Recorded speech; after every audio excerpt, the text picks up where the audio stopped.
Welcome to Sisters in Sobriety. We are thrilled to welcome Melanie Gulde, licensed addiction counselor and co founder of the Divided Sky Foundation, which is a visionary recovery center in Ludlow, Vermont, created in partnership with Phish guitarist Trey Anastasio, who also happens to be Melanie's former drug court client. Melanie isn't just known for her clinical skills, but the way she blends joy, connection, and humanity into the recovery process. This fall, Melanie launched the Women's Scholarship Fund, which addresses the very real barriers women face in seeking treatment. Melanie, welcome to Sisters in Sobriety. We're so happy you're here. Thank you. Thank you for having me. It's great to be here. So, Melanie, can you tell us a little bit about growing up and when you think back on your early life? Were there experiences or people who sort of shaped your sense of empathy and service? I think that, growing up, I grew up on Long Island. My dad was an elementary school principal, and he always had a sense of kindness to him. And what I learned later in life was that it was always really important to him to get to know every student, every family. And I think that that was something that I could see in him and followed in that path and seeing people as individuals and not necessarily just as a group. What first pulled you towards your addiction treatment work and recovery work? I got sober in 1995, and it was pretty soon thereafter that I realized that this was something that I loved, the idea of staying within the realm of recovery in a helping manner. And so many people helped me unconditionally. And I always was waiting for, like, well, what do they want from me? And they didn't want anything. And that was the beauty in it. And I thought that's so much the ultimate in gratitude, is to give without any expectation of anything in return. And so within a couple of years after I got sober, I got my head on straight and I moved away. I was living in Florida at the time. I moved back to New York. And I went back to college, and I kind of felt like I want to do it the right way. And I interned while I was in college at an outpatient clinical facility in Oneonta, New York. And that was just the thing. That was what I felt was my calling. And after I finished my degree, they happened to have a position open, and I stepped right into working right after that. Like, that was in 2000. So before founding Divided Sky, so between taking that job and now, what were some pivotal roles or experiences that kind of shaped your philosophy around recovery? I think, I had such great mentors early on, and the lessons they taught me were so invaluable. One of the stories that I love to tell is, as a early counselor, I took something personally that it was a new client who lied to me about a drug test. Go figure. And it was a positive instant test for cocaine, and he swore he did not do cocaine. His probation officer was gonna have to find out, and he was saying, "It wasn't me, I didn't do it, I don't know what happened. Somebody must have put something in my drink," all of that. And, I presented this case to my team, and I supported him in his defense that he did not, in fact, use cocaine. So the sample went to the lab, it came back positive for cocaine, and I took it personally. I was appalled that he would lie to me. How could he lie to me? My boss was like, "Listen, the one lesson you need to learn really early on is he was lying to whoever was sitting in your chair. It didn't matter that it was you. It didn't matter if it was me. That's the way this field works. People will lie to you, but if you take it personally, it's not going to go well." So those were the early mentors that I had that really supported me and also encouraged me to be creative. And going from a clinical program, then I worked in a misdemeanor drug court doing entry. It was kind of a local judicial court mandated clients that I had to follow up on, and I had to make sure they were doing what they were doing. And then it kind of expanded to the felony treatment court that I was working with in New York, and really just taking it to a level that I was able to be more creative. And yes, the job was monitoring a lot of people and making sure that they were doing all of the things that they were doing. It was a really strict program. but also being allowed to do some creative work within that and designing the program to empower people rather than to have it be mostly punitive, which sometimes can be the case.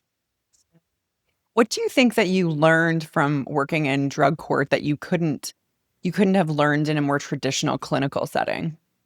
I think that there's so much judgment against mandated programming, and in a sense, it's really not even mandated. People choose in my program, they chose it's a voluntary program. They chose to do this rather than incarceration, but it comes to be that people look at it like, well, they're mandated technically by law to go to treatment in a program they chose, but it's somehow seen as they're not as invested in their recovery as other people.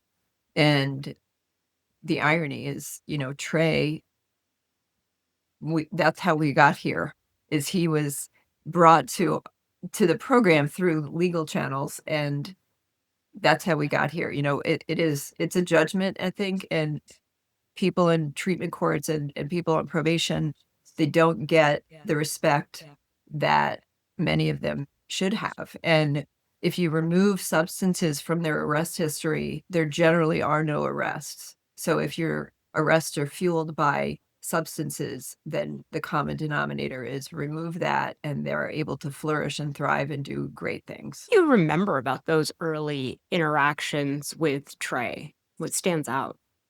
I remember, like I said when we spoke earlier, I didn't look into his background or his music. I wanted it to be somebody who I had their information and they were coming into the program.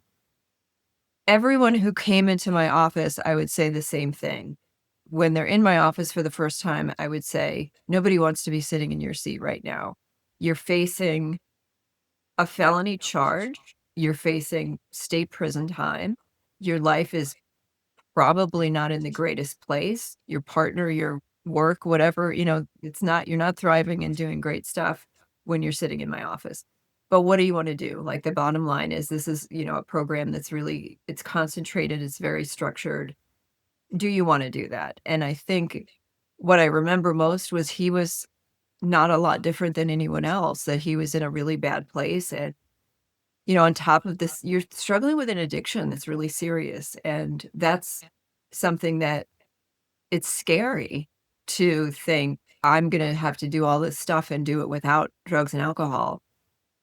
I remember him being scared. I remember, meeting him and his wife, and there's a lot, you got a lot big decision to make here because he also didn't live near where the program was. He happened to be driving through the county.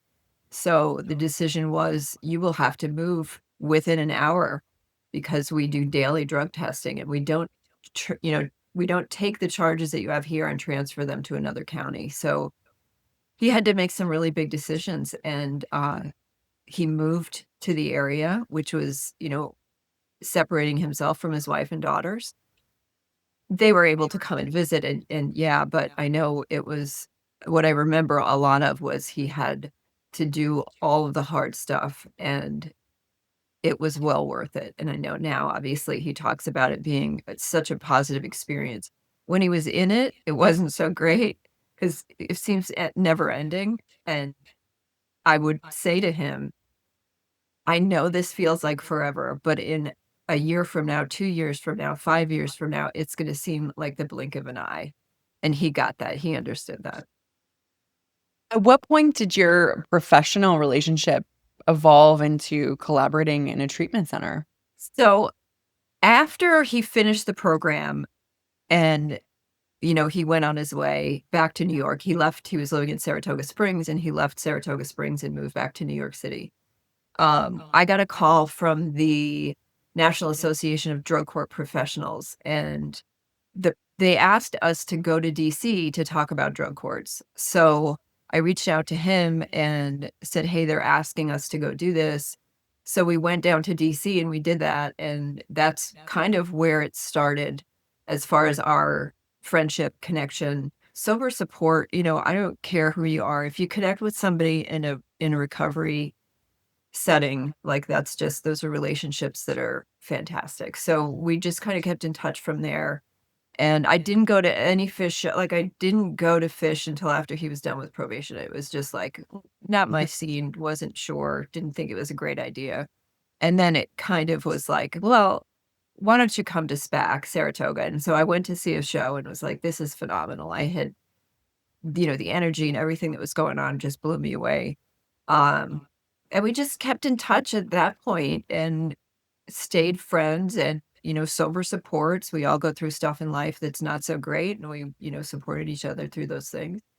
Um, and the idea of a recovery center, I remember, like, I would send him texts being like, "Hey, when we do a" at the time, I would have said rehab, "We're gonna do, like, this and this," and just kinda weird random stuff, and, um, so the conversation itself happened in 2019 after sound check. We started chatting, and, my friends and my significant other was there, and Sue was there with him, and we were just talking about he wanted to do more, and I think when somebody gets to a certain point in their recovery and they say, I give back, I have a commitment, I sponsor people, but I feel like there's more I can do."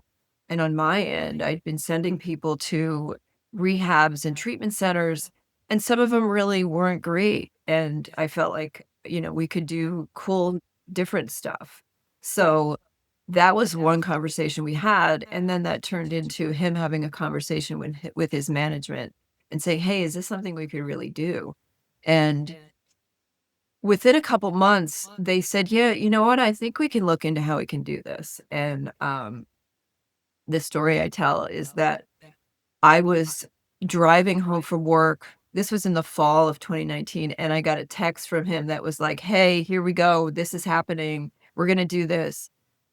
And I didn't know what he was talking about, and he called and he said, I'm just finished up a conversation with my manager, and I think we're gonna do this thing, and I want you to run it."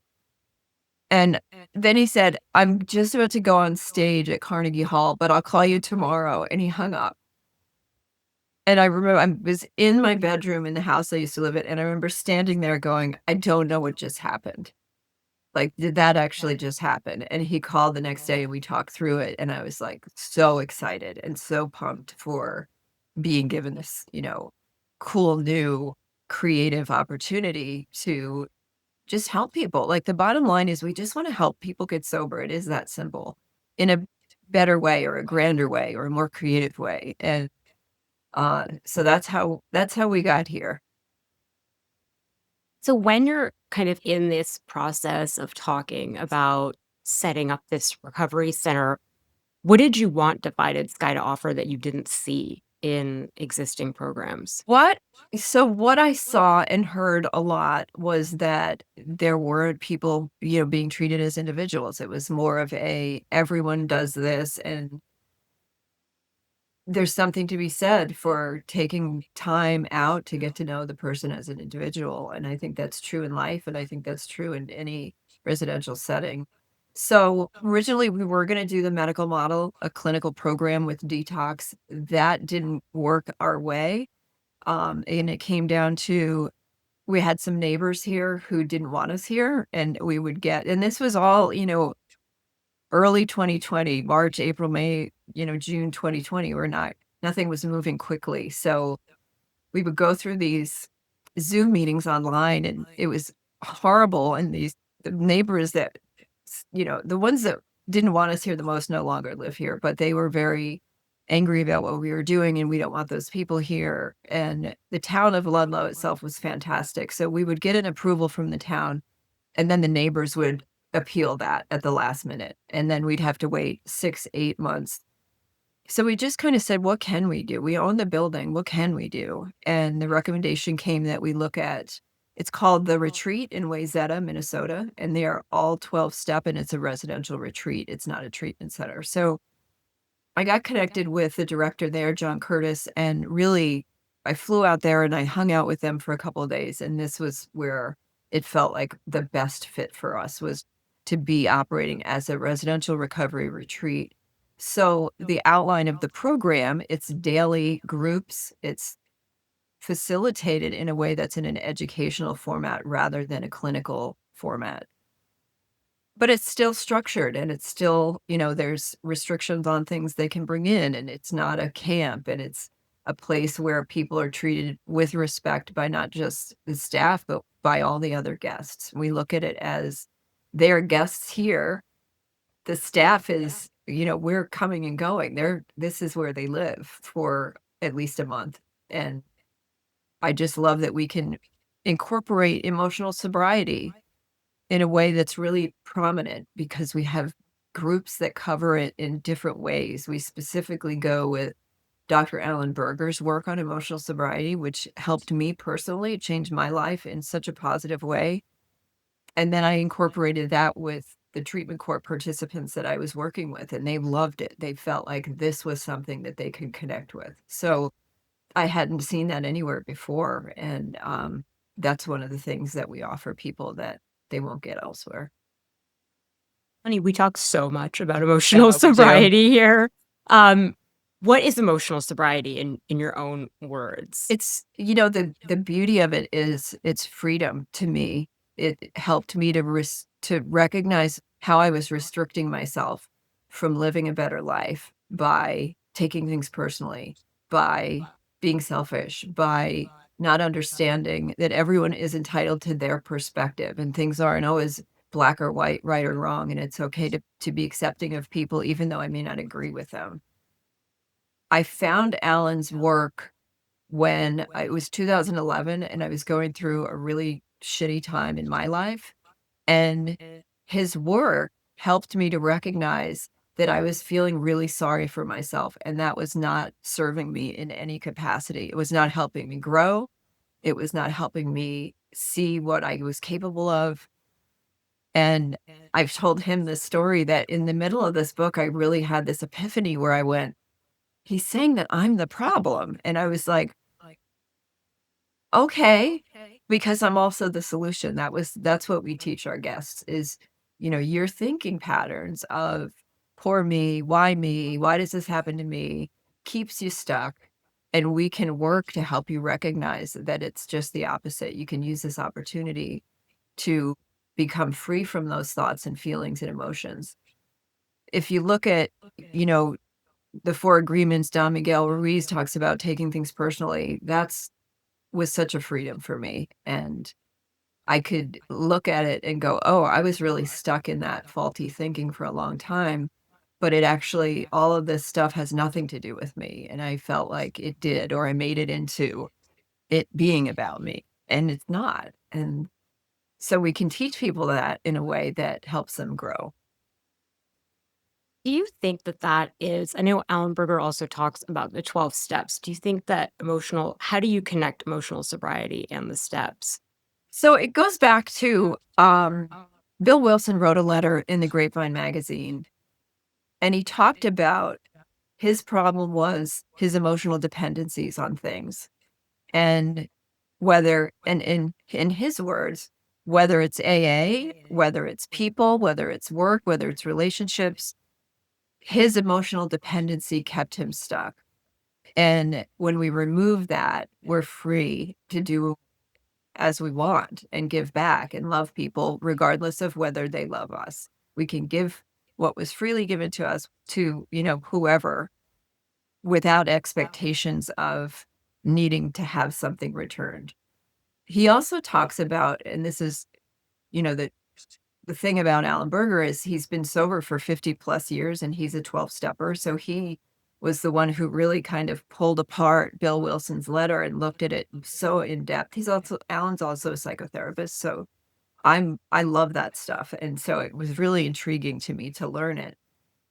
But he talks about unenforceable rules and the fact that we go out into the world with this idea that I'll only be okay if everything goes the way I want it to go. And the reality is, if we go out into the world with the mindset of I'll be okay even when things don't go my way, we're already ahead of the game. And we see that in other people where it has to be a certain way or else I'm miserable. But if we accept as is, we're much happier. I'm much happier.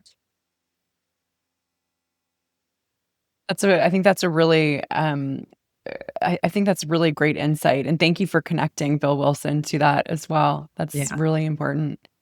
So music plays a big role in the Divided Sky experience. How do you integrate music into recovery? We have a rule that there's no Phish music here. I will say that Okay. foremost. Um, Besides that, you know, our program manager, Ross Brillhart, is an ethnomusicologist. His PhD is in ethnomusicology. So he has studied music in a lot of different in with Parkinson's patients and with Alzheimer's patients. And the beauty of music is that it resonates with everybody. Everyone connects music in some way, and music can make us dance, and it can make us cry, and it can bring us joy. And like, that's the beauty of it to me, regardless of people's choice in music. So we do different groups with not just introduce yourself with a song type of thing. It also has to do with sound. And Ross, he received a grant so he could buy singing bowls, and he does sound baths. So music is one piece of it, but there's also sound and how that connects to the human spirit and the human just evolving as people. That's amazing. That sounds like incredible to have that integrated. I remember I was reading about the ethnomusicologist. That was really interesting. Yeah. So that may not be how most people see rehab, Right. right? Yeah. And so what are some misconceptions that people still have you find about what effective treatment looks like? I think, it goes back to the beauty of what we do is we don't have government grants telling us what we have to do. So that's the cool part of it. And we listen to the guests. And that's always been something that's really important to me is listening to the people I work with and hearing what they say and going with that. So when it comes to every week, we ask the guests, we have a Friday community meeting, and I sit down with all of them and I say, okay, how was the week? What went great? Which groups did really hit it out of the park? And which groups weren't quite as shiny as they could be? And we're always integrating new things. So if, 15 out of 20 people say we didn't love the ABC group, we're going to look at that and say, well, what can we do? How can we change that or tweak it? Everyone weekly loves the emotional sobriety stuff. So we add to that. We do it in video and we do it in a book reading. And we have a core concept of emotional sobriety every morning where it's pick it out of a hat, and that's the one that gets focused on the most that day. I think it comes down to just paying attention to the people that are here and what do they like? What makes sense to them? The cool thing about emotional sobriety is nobody's telling you you're this. It's for us to figure out, and the empowerment part is what they love about our program.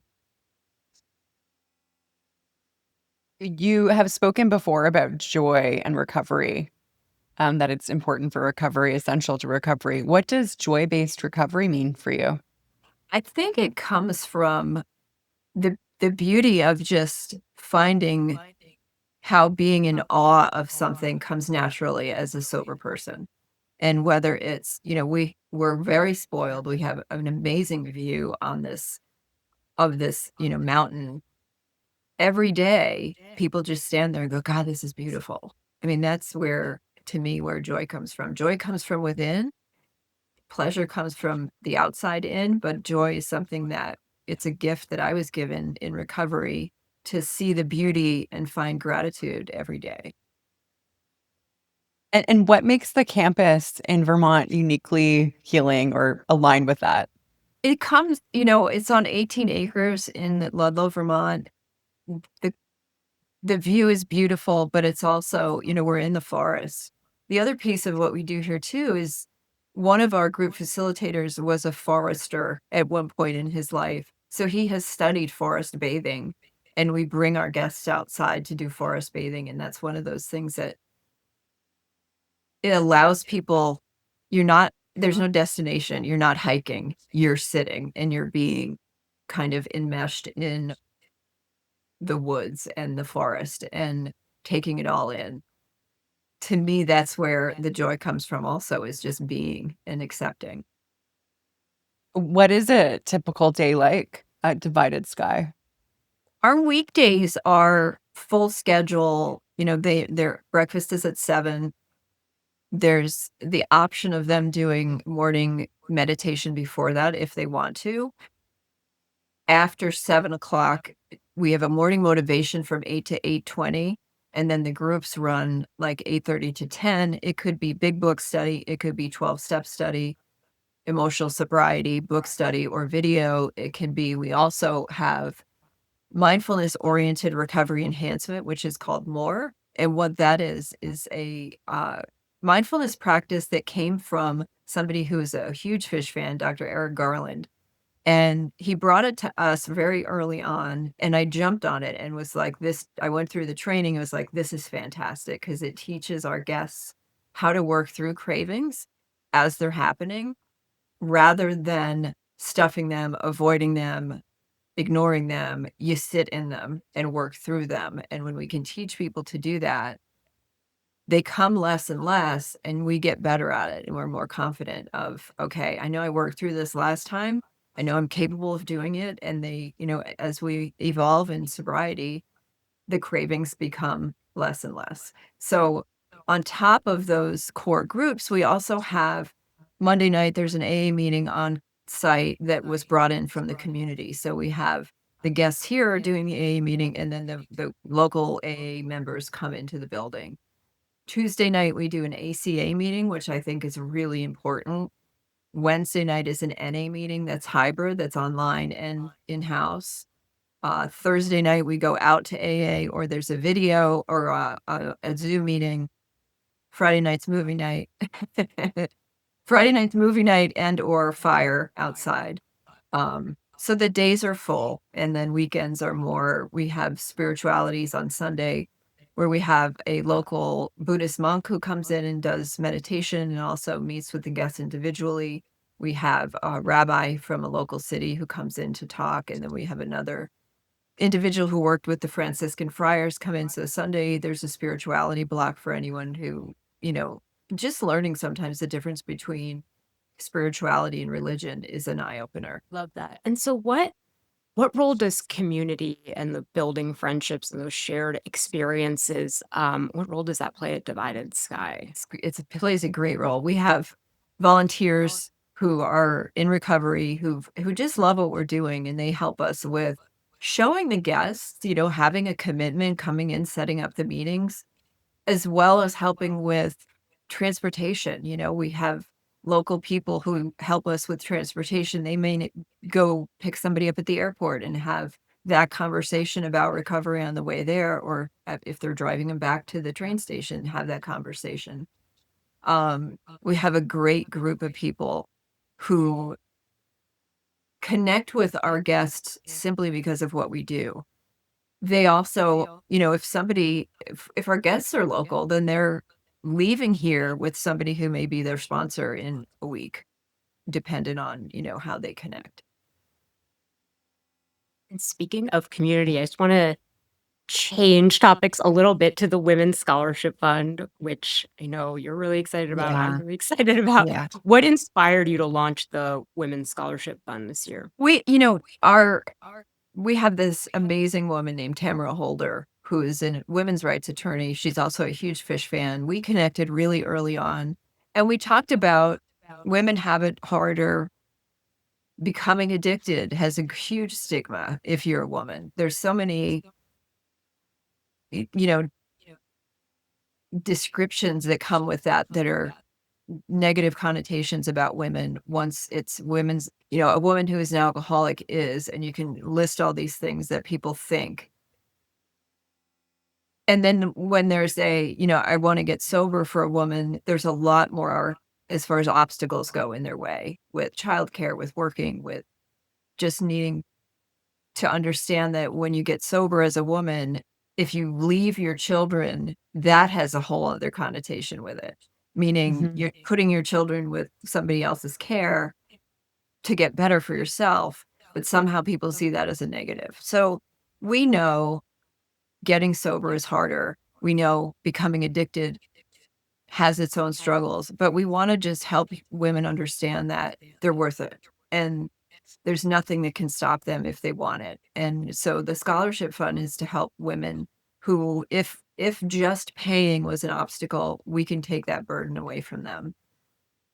We also have, specialized women's groups. The Women's Guide to the 12 Steps or the Women's Way to the 12 Steps is one of the groups that I think they absolutely connect with the most. And it's a special way for women to understand that all of the things that come with all the stigma, all the connotations that are negative, we can overcome all of that. And I love that about what we're doing. So we want to help women. And the cool thing is we had one point where our women's beds were full. And one of the women who came in said clearly she had used payment as her excuse to not get sober. And then she saw the women's scholarship and was like, now this is it. I have no excuse now. And she came in and she did great. And she really looked at, lifestyle choices and changes that she needed to make. And like that to me, that's the beauty of it. That's worth all of it. How can recovery be made more accessible for mothers specifically? Yeah, that's the tough one. And what's heartbreaking is we did have a mom come in, and within a couple of days, she was like, Mike, I thought my kids were in a safer place than they are, and she needed to leave. The door's open, please come back. Like, that's how we look at it. I think that, it comes down to women needing to rely on community and family and friends in order to get the help they need, and sometimes that's not there. Um, we do our best, but, visitation when they can bring their kids on weekends, we certainly encourage that, and it's good to have kids running around here too over the weekends. And so, what, Melanie, do women need from treatment that they don't often get?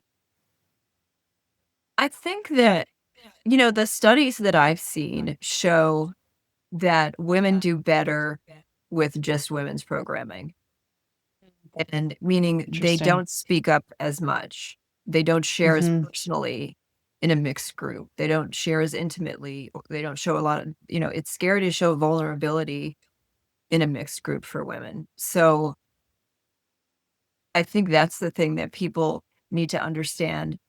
It seems as though, from what I've looked into, men do better in those groups, in mixed groups.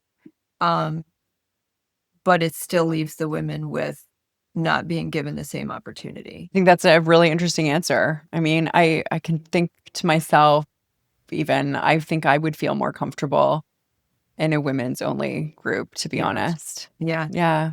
And I think also, we treat the way I look at it is there's take the competition piece between women out of the equation. Just support each other.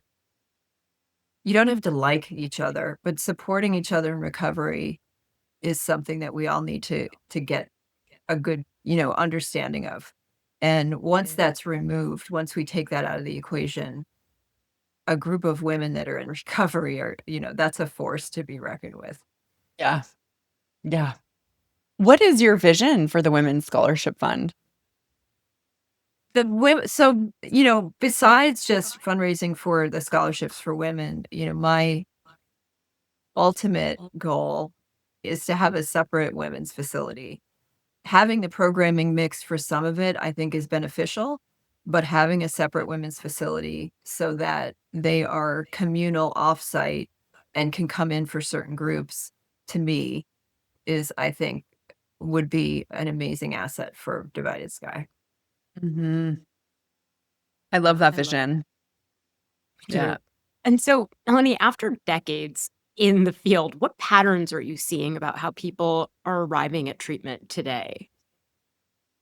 Um, that's a good question. I think that one of, the things that I've seen from the beginning, family dynamics have changed a lot. And early on, family's connection was very much tough love and don't talk to them. And my family disowned me. And that's horrible. Like, that's abusive. That's a very difficult arrangement to try to get sober in and feel self-worth when your family is negative and not treating you with any respect. So then the pendulum kind of swung all the way to the other side where it was too much and families were so overly enmeshed or enabling that the person didn't know how to stand on their own 2 feet because everyone did everything for them out of fear of the person, relapsing or dying. So what we're doing is trying to get that right in the middle where we're empowering families. I do the family group on Monday night also, and empowering families to recognize boundaries and enabling, and so that when the guest leaves here, there's a good understanding all around of every person's part in the equation. So I think that, to go back to your question, is the thing I've seen that's changed the most is the family dynamic. But it doesn't matter how the person gets here. It could be they have to call themselves. So families might be the initiating part of it, but the guest or potential guest does need to do all of the taking accountability, calling us themselves and saying, I need to come there and I want to get What sort of habits or practices do you see in people that sustain recovery long term? doing the work, being determined and having your main priority be recovery. Yeah. That's what I see. Being stubborn, not allowing the outside world to affect how you move and shake through your future. Yeah. And so I know a big part for me in my recovery was rebuilding trust in myself, and Yeah. I still work on that. Mhm. At Divided Sky, how do you help people rebuild that trust, especially when that shame is so loud Yeah. in early recovery? It's kind of like we talk to them about, when you're sober, do you make good decisions? And do you recognize that it's okay to ask for help? When you're at a point where you need help, ask for help. If you're not sure, check with people who you trust. Generally, when people are sober and they make better decisions, that comes with time. And to wrap up, Melanie, if someone is listening right now and they feel stuck or they're afraid to reach out for help, what would you say to I them? would say don't ever give up hope. There's hope for everybody. I believe that. And recovery is the greatest gift we give ourselves. It's a lot of work. It's worth every ounce of energy that we put into it. I can't imagine I can't imagine a better life for myself than what recovery has given me. And everybody has that option. Like, it is nobody cannot do it, I believe. Thank you. I think that's a great way to end. Thank you for coming, Melanie, and Thank joining you for us having today. me. This has been great. It's been wonderful meeting you. And thank you all for listening to Sisters in Sobriety, and we will see you next week.